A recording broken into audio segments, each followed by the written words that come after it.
संत तुकाराम महाराज जी की भगवान पांडुरंग के प्रति अनन्य साधारण भक्ति थी। उनका जन्म महाराष्ट्र के देहू गांव में हुआ था और वे संदेह वैकुंठ गए थे, अर्थात वे देहत्याग किए बिना अपने स्थूल देह के साथ भगवान श्री विष्णु जी के वैकुंठ धाम गए थे। उनके वैकुंठ गमन की तिथि तुकाराम बीज के नाम से जानी जाती है।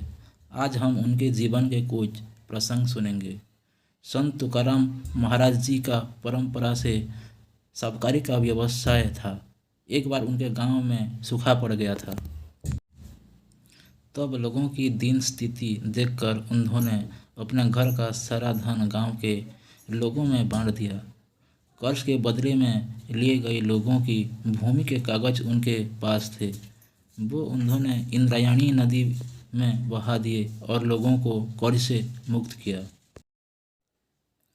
लोगों में धन बांटने के बाद वे विरक्त हो गए।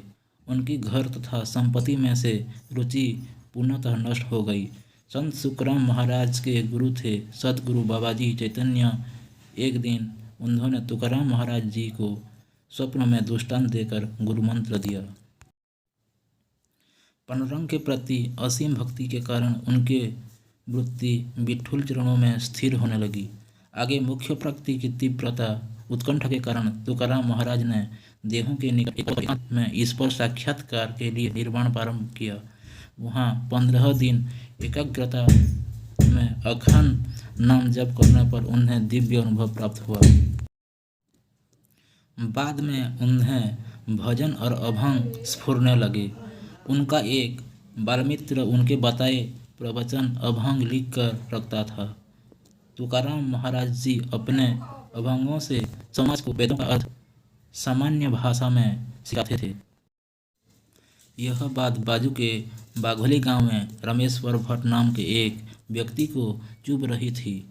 तुकाराम महाराज जी की बढ़ती प्रसिद्धि से वह क्रोधित था, इसलिए उसने संत तुकाराम जी के अभंग की गाथा इंद्रायणी नदी में डुबो दी।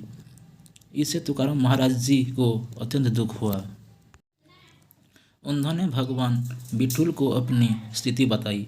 अपने बाल मित्र से कहा, यहाँ तो प्रभु की इच्छा होगी। ऐसे 12 दिन बीत गए।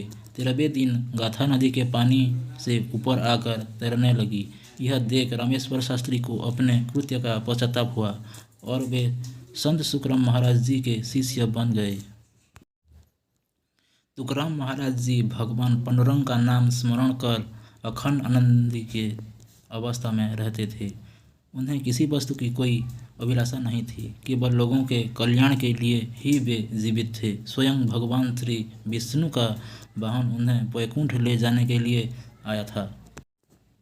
जाते समय उन्होंने लोगों को अंतिम उपदेश करते हुए कहा, बंधुओं, जीवन व्यतीत करते समय अखंड भगवान का नामस्मरण करें। अखंड नाम जाप करना यह भगवान तक जाने का केवल एक अत्यंत सुलभ मार्ग है।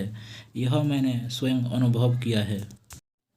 नाम जप करने से भगवान के प्रति श्रद्धा बढ़ती है और मन विशुद्ध होता है। तभी श्री विष्णु जी का गरुड़ वाहन उन्हें लेने के लिए आता दिखाई दिया। भगवान श्री विष्णु जी के अत्यंत सुंदर रूप का वर्णन करते हुए और उपस्थित लोगों को प्रणाम करते हुए तुकाराम महाराज जी भगवान के वैकुंठ धाम गए। वह दिन था फाल्गुन कृष्ण पक्ष द्वितीया। भक्ति सिखाने वाले संत तुकाराम महाराज जी के चरणों में हम सभी कोटि कोटि वंदन करते हैं। मेरे प्यारे दोस्तों, आपको यह कहानी कैसे लगी? कृपया मेरा YouTube चैनल को लाइक, कमेंट, शेयर और सब्सक्राइब करें। Thank you.